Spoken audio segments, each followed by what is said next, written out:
आज का विषय है भूत व्याधा और उसका निवारण। आइए इसे विस्तार से समझते हैं। साधारण श्रेणी या निकृष्ट कोटि का जीवन बिताने वाले वे व्यक्ति जो लालसा, पीड़ा एवं मोहग्रस्त अवस्था में शरीर छोड़ते हैं, अक्सर प्रेत योनियों में पड़ जाते हैं। यह पिछले पृष्ठों पर बताया जा चुका है। इस योनि में आत्मा की कोई विशेष उन्नति नहीं होती। अतृप्ति, द्वेष, कुढ़न आदि से प्रेरित होकर यह दूसरों को कष्ट देने, डराने या हानि पहुंचाने का प्रयत्न किया करते हैं। कुछ ऐसे होते हैं जो अत्यंत मोहग्रस्त होने के कारण प्रेत हुए हैं और अपने प्रियजनों के साथ रहना चाहते हैं। यह हानि तो कुछ नहीं पहुंचाते, परंतु अपनी वासनाओं को तृप्त करने के लिए कुछ न कुछ याचना करते रहते हैं। स्थूल मनुष्य शरीर की भांति इन प्रेतों का शरीर नहीं होता और न उन्हें अन्न जल की आवश्यकता होती है। वायुरूप सूक्ष्म शरीर से अन्न, जल जैसी स्थूल चीजें खाई भी नहीं जा सकती, तो भी इनकी वासनाएं जागृत रहती हैं और पूर्वजन्मों में अनुभव किए हुए इंद्रिय भोगों को भोगना चाहती हैं। आपने देखा होगा कि मृत्युशैया पर पड़े हुए कुछ रोगी नाना प्रकार के स्वादिष्ट भोजन मांगते हैं। वे चीजें उन्हें दी जाती हैं तो खाई एक आध तोले भी नहीं जाती। करीब करीब ऐसी ही दशा इन प्रेतों की होती है। वे मनुष्य शरीर में भोगे हुए भोगों को भोगना चाहते हैं, पर जिस शरीर में हैं, उनके द्वारा उनको भोगना संभव नहीं। वृक्ष के शरीर में जो आत्मा है वह पशु के शरीर के भोगों को नहीं भोग सकती और न कोई पशु उन भोगों को भोगने में समर्थ है जो वृक्षों को प्राप्त हैं। हर शरीर की स्वादेंद्रियां पृथक ढंग की होती हैं। इसलिए प्रेत इच्छा करते हुए भी मनुष्य शरीर के स्वादों को चखने में असमर्थ रहते हैं। इस असमर्थता का अनुभव करके वे और भी अशांत रहने लगते हैं और झुंझलाहट को अपने निकटस्थ व्यक्तियों पर निकालते हैं, उन्हें कष्ट देते हैं। हाँ, कभी कभी कोई वृद्ध उनका अपवाद करते देखे जाते हैं। मृत्यु के समय उनकी समझ परिपक्व होती है। बच्चों के लिए उनकी ममता, स्नेह, सहायता व क्षमा का भाव होता है। इंद्रियां भी इनकी अधिकांश में तृप्त होती हैं। ऐसे प्रेत जिस घर में रहते हैं उस घर में लोगों की सहायता किया करते हैं, आपत्तियों से सचेत करते हैं और कष्टों के निवारण में जो कुछ वे थोड़ी बहुत सहायता पहुंचा सकते हैं, पहुंचाते हैं। इनके द्वारा जानबूझकर कोई ऐसा कार्य नहीं किया जाता जो संबंधियों को हानिकारक हो। मन की एक प्रवृत्ति ऐसी है कि यदि वह स्वयं जिस इच्छा को पूर्ण नहीं कर पाता तो उसे दूसरों से पूर्ण कराकर स्वयं तृप्ति का आनंद अनुभव करता है। बड़ा हो जाने पर आदमी छोटे खिलौने से लोकलाज की वजह से नहीं खेलता, परंतु वह अपने बच्चों के लिए अच्छे अच्छे खिलौने लाता है और उन्हें खेलते देखकर अपनी तृप्ति का अनुभव करता है। इसी प्रकार प्रेत अपनी वासना को तृप्त करने के लिए दूसरों को भोजनादि कराने का आदेश करते हैं और उनकी तृप्ति से स्वयं भी संतोष लाभ प्राप्त करते हैं। अक्सर देखा गया है कि किसी ब्राह्मण या अमुक व्यक्ति को अमुक भोजन कराने की प्रेत लोग मांग किया करते हैं। इसका यही कारण है। उनकी आज्ञानुसार कार्य हुआ है और उनके बताए हुए अमुक व्यक्तियों ने तृप्ति लाभ की है। यह देखकर उन्हें संतोष हो जाता है और उद्विग्नता घट जाती है। भूत प्रेतों का श्रेणी विभाजन इस प्रकार किया जा सकता है। 1. काल्पनिक भूत जिन्हें मनुष्य भय, आशंका, विश्वास एवं संकल्प द्वारा स्वयं उत्पन्न करता है। 2. रोग का भूत। 3. मृत जीवित व्यक्तियों के शरीर विद्युत परमाणु जो पुनः जागृत होकर अपनी एक स्वतंत्र सत्ता बना लेते हैं। 4. इंद्रिय भोगों में अतृप्त लालसा, वासना, प्रतिहिंसा से जलते हुए पिशाच। 5. अपने वैभव, स्थान, कुटुंब या मित्रों में अतिशय आसक्त। 6. तांत्रिक साधना द्वारा सिद्ध की हुई संकल्प प्रतिमाएं, छाया पुरुष, यक्षिणी आदि। 7. जीवन मुक्त आत्माएं जो सत्कर्मों में प्रेरणा और सहायता किया करती हैं। इन 7 श्रेणियों में सभी प्रकार के भूत प्रेत आ जाते हैं। इनमें आरंभिक 5 तो मनुष्यों को हानि ही हानि पहुंचाते हैं। 5वें के द्वारा हानि और लाभ दोनों हो सकते हैं। 6वें 7वें केवल लाभ ही पहुंचाते हैं। अब इनके अस्तित्व संबंधी कुछ परिचय और उनसे छुटकारा पाने के कुछ उपाय बताए जाते हैं। एक काल्पनिक भूत भय का मूर्त स्वरूप है। आशंका और भय जब दृढ़ीभूत होकर विश्वास का रूप धारण कर लेते हैं तो उनकी आकृति दिखाई देने लगती है। हिप्नोटिज्म द्वारा तंत्रित किए व्यक्ति को ऐसी वस्तुएं दिखाई देने लगती हैं जिनका वास्तव में कोई अस्तित्व नहीं होता। लकड़ी को आदमी और आदमी को लकड़ी समझने का भ्रम हो जाता है। भय के कारण बुद्धि भ्रमित हो जाती है और आशंका की छाया को इंद्रियां अनुभव करने लगती हैं। आंखें देखती हैं कि भूत सामने खड़ा है, कान सुनते हैं वह अमुक बात कर रहा है या शब्द कर रहा है। त्वचा अनुभव करती है कि पकड़ रहा है, छू रहा है या भीतर घुस रहा है। वह अनुभव उसे बिल्कुल सत्य प्रतीत होते हैं। जब वे विपन्न अवस्था में हैं, तो जो कुछ भी अनुभव होगा वह सत्य प्रतीत होगा। काल्पनिक भूतों की पीड़ा से जो पीड़ित हैं, उन्हें ऐसा जरा भी नहीं लगता कि हम भ्रमग्रस्त अवस्था में हैं। वे तो अपने अनुभवों को बिल्कुल सत्य के रूप में ही मानते हैं। जब भी इनका भय और आशंका जागृत होने का अवसर पाते हैं, तभी वह भूत सामने आ खड़ा होता है और तरह तरह के उत्पात करता है। 2 मस्तिष्क संबंधी कोई खराबी हो जाने पर पागलपन, उन्माद सरीखे रोग उत्पन्न होते हैं, जिसके कारण मनुष्य की चेष्टा, आकृति, आदत, वाणी तथा रुचि विचित्र हो जाती है। वह बेढंगी बातें करता है और विचित्र प्रकार के आचरण करता है। आयुर्वेद शास्त्रों में उन्माद रोगों की विशद व्याख्या की गई है। उनमें भूत, पिशाच आदि के उन्मादों को रोगी श्रेणी में लिया गया है। कोई अतृप्त इच्छा गुप्त मन में दबी पड़ी रहे तो वह समय पाकर मृगी, मूर्छा आदि के रूप में उभरती है। कोई व्यक्ति ऐसी स्थिति में पड़ा हुआ हो जिसे वह पसंद नहीं करता, परंतु उस दशा में से निकलने का उसे अवसर नहीं मिलता, तो ऐसी झुंझलाहट भरी स्थिति के कारण मस्तिष्कीय ज्ञान तंतु बहुत उलझ जाते हैं, भूतावेश जैसी स्थिति हो जाती है। देखा गया है कि कई किशोर लड़कियां अपनी ससुराल जाती हैं, परंतु वहां का वातावरण उन्हें पसंद नहीं आता। ऐसी दशा में उद्विग्नता और लाचारी का क्षोभ उनके मानसिक तंतुओं पर घातक असर डालता है, जिसके कारण भूत व्याधा जैसे लक्षण उसमें दृष्टिगोचर होने लगते हैं। अपनी ओर ध्यान आकर्षित करने की एक वृत्ति मनुष्य में पाई जाती है। इससे प्रेरित होकर कई मनुष्य झूठ मूठ भूतावेश का बहाना करते हैं अथवा ऐसे किस्से गढ़ लेते हैं। यह भी एक प्रकार की मानसिक कमजोरी है। अप्रसन्न और असंतुष्ट लोग अपने परिवार को परेशान करने, नुकसान पहुंचाने और पैसा खर्च कराने के लिए भूत व्याधा की सृष्टि करते देखे गए हैं। चालाक नौकर, बदमाश पड़ोसी, ठग, ओझा आदि की करतूतें भी भूत उन्माद के समान ही आडंबर खड़ा कर लेती हैं। यह सामाजिक रोग है। 3. पिछली फसल में जो अनाज पैदा हुआ था, उसके कुछ पौधे अगली फसल में भी उग आते हैं। कारण यह है कि पिछली फसल में जो दाने खेत में गिरे थे, वे नष्ट नहीं हुए, वरन समय पाकर उगाए।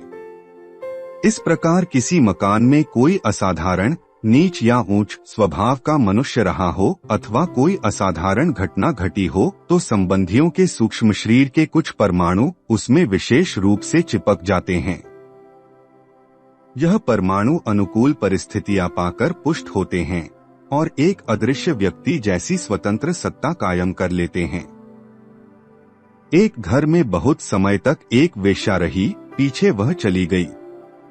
उसी मकान में कुछ दिन बाद एक सदाचारी भद्र पुरुष का रहना हुआ। वे बहुत संयमी, ब्रह्मचारी और अच्छे विचारों के थे। किंतु जिस दिन से उस मकान में रहे, उसी दिन से उन्हें नित्य स्वप्न दोष होने लगा। स्वप्न में उन्हें एक सुंदर स्त्री दिखाई पड़ती थी और उसी की कुचेष्टाएं उन्हें गिरा देती थीं। एक दिन वे बाजार में जा रहे थे तो देखा कि साक्षात वही स्त्री कोठे पर बैठी हुई है जो उन्हें रात में दिखाई पड़ती है। वे बहुत असमंजस में पड़े कि यह क्या मामला है। वे घबराए हुए हमारे पास आए, हमें सारी घटना उन्होंने बताई। तलाश करने पर मालूम हुआ कि वह वेश्या उस मकान में रहती थी। हमने उन भद्र पुरुष को बताया कि उस वेश्या के कुछ विद्युत कण उस मकान में रह रहे हैं और परिस्थितियों के कारण उन्होंने अपनी अलग सत्ता कायम कर ली है। वे एक प्रकार से जीवित व्यक्ति का प्रेत बन गए हैं। वे ही इस तरह कार्य करते हैं। आप उस मकान को खाली कर दीजिए। उन भद्र पुरुष ने मकान छोड़कर दूसरा ले लिया। इसके बाद न उन्हें स्वप्न दोष हुआ और न कभी वह स्त्री दिखाई दी। ऐतिहासिक स्थानों या तीर्थ स्थानों में कभी कभी वहां के प्राचीन पुरुषों की झलक दिखाई दे जाती है। वृंदावन की सेवा कुंज में कभी कभी श्री कृष्ण जी की एक अस्फुट सी झांकी लोगों को हुई है। किन्हीं ने रासलीला होती देखी है। ऐसे दृश्यों का कारण यह है कि ऊंची आत्माओं का तेज बहुत बढ़ा चढ़ा होता है। उस तेज के विद्युत कण हजारों वर्षों तक वहां बने रहते हैं और समय समय पर उनका मूर्त रूप देखने में आता रहता है। कुरुक्षेत्र, इंद्रप्रस्थ आदि के ऐतिहासिक स्थानों में किन्हीं को महाभारत कालीन पुरुषों की झांकियां हुई हैं। तीर्थों के वातावरण में एक विशेषता यह होती है कि वहां जो प्रख्यात मनस्वी महापुरुष हुए हैं, उनका प्रभाव किसी न किसी रूप में विद्यमान रहता है और वह अनुकूल मनोभूमि वाले लोगों को विशेष रूप से प्रभावित करता है। स्पष्ट है कि जहां मनुष्य शरीरों का कुछ असाधारण प्रयोग हुआ है, वहां भूतव्याधा जैसी गड़बड़े बहुत देखी जाती हैं। श्मशान, कब्रिस्तान, फांसी घर, जिवाखाने आदि स्थानों का वातावरण बड़ा आतंकित रहता है। इन स्थानों में शरीर यंत्र का असाधारण उपयोग किया जाता है, जिसके कारण उन शरीरों के कुछ परमाणु वहां जम जाते हैं और समय समय पर अपना अस्तित्व प्रकट करते हैं। उन स्थानों की समीपता में आने वालों को भय और आतंक उत्पन्न करने वाले कई प्रकार के अनुभव होते हैं। जिन घरों में हत्याएं होती हैं, दुष्ट कर्म होते हैं, उनमें भी ऐसा ही भयावह वातावरण बना रहता है।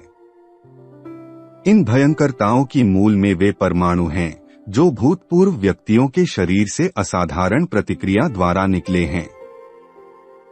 वे आत्माएं भले ही मर चुकी हों, दूसरी जगह जन्म ले चुकी हों या जीवित हों, जो भी स्थिति हो, पर उनके सूक्ष्म शरीर से निकले हुए यह प्रेत स्वतंत्र रूप से बहुत काल तक अपना अस्तित्व बनाए रहते हैं और परिचय देते रहते हैं। इन परमाणु प्रेतों द्वारा भी वैसे ही विस्मयजनक भयंकर कार्य होते हैं जैसे अन्य प्रकार के भूतों द्वारा हो सकते हैं। 4 इंद्रिय भोगों से अतृप्त वासनाग्रस्त प्रेत अपने प्रियजनों पर विशेष रूप से आतंक जमाते हैं, क्योंकि उनका पहले से ही उनसे परिचय होता है और अपने पूर्व अनुभव के आधार पर वे सोचते हैं कि इच्छाएं इनके द्वारा पूरी हो सकती हैं। खाने पीने की चीजों की उनकी इच्छा अधिक होती है। कोई अपने लिए चबूतरा, वृक्ष आदि रहने योग्य स्थान चाहते हैं। किन्हीं को दान पुण्य, तीर्थ यात्रा, देवदर्शन आदि शुभ कर्मों में रुचि होती है। कोई अपनी आज्ञा पालन करा के अपने अहंकार को पूरा करना चाहते हैं।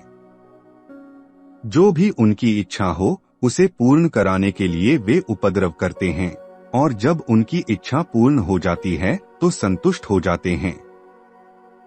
इनके निवास स्थानों को अपवित्र करने वाले, वहां विघ्न बाधा उपस्थित करने वाले ही अक्सर उनके क्रोधभाजन बनते हैं।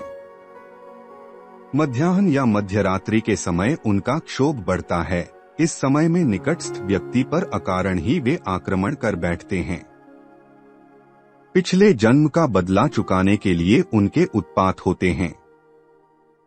5 अपने प्रियजनों में अतिशय मोह करने वाले मनुष्य मृत्यु के उपरांत अपनी प्रबल मोह भावना के वशीभूत होकर प्रेत योनि पाते हैं और अपने उसी घर के आसपास फिरते रहते हैं।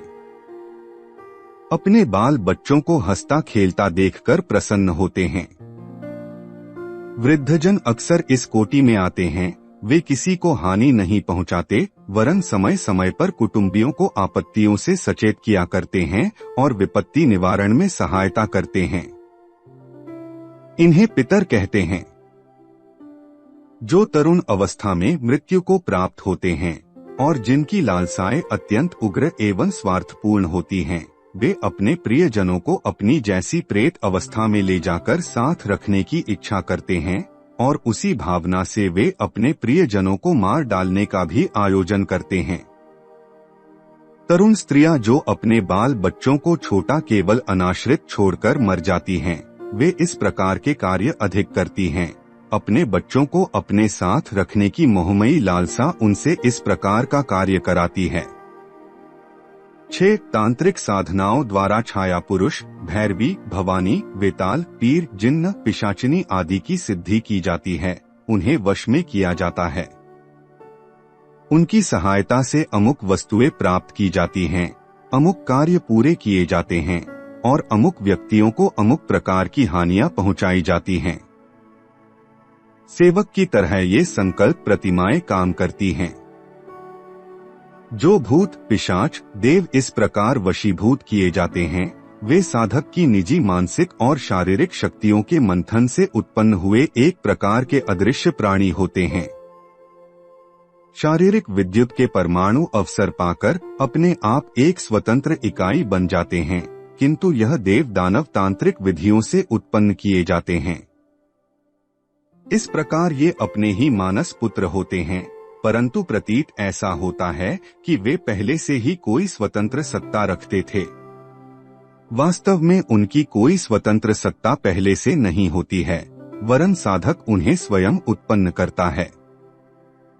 जितनी दृढ़ उसकी श्रद्धा और साधना होती है, उसी अनुपात से इन देव दानवों की कार्यशक्ति होती है। दुर्बल मानसिक बल वाले ऐसी कोई प्रतिमा वशीभूत कर लें तो भी उसकी कार्यशक्ति बहुत ही तुच्छ रहेगी, उसके द्वारा कोई महत्वपूर्ण कार्य न हो सकेगा। हाँ, जितना मानसिक बल बढ़ा चढ़ा है, उसका देव दानव भी सशक्त होगा। एक की सिद्ध प्रतिमा दूसरी से लड़ भी जाती है और जो बलवान होती है, वह दूसरे को परास्त करके अपना कार्य पूरा करती है। मारण आदि की भयंकर क्रियाएं इन संकल्प पुत्रों द्वारा ही की जाती हैं।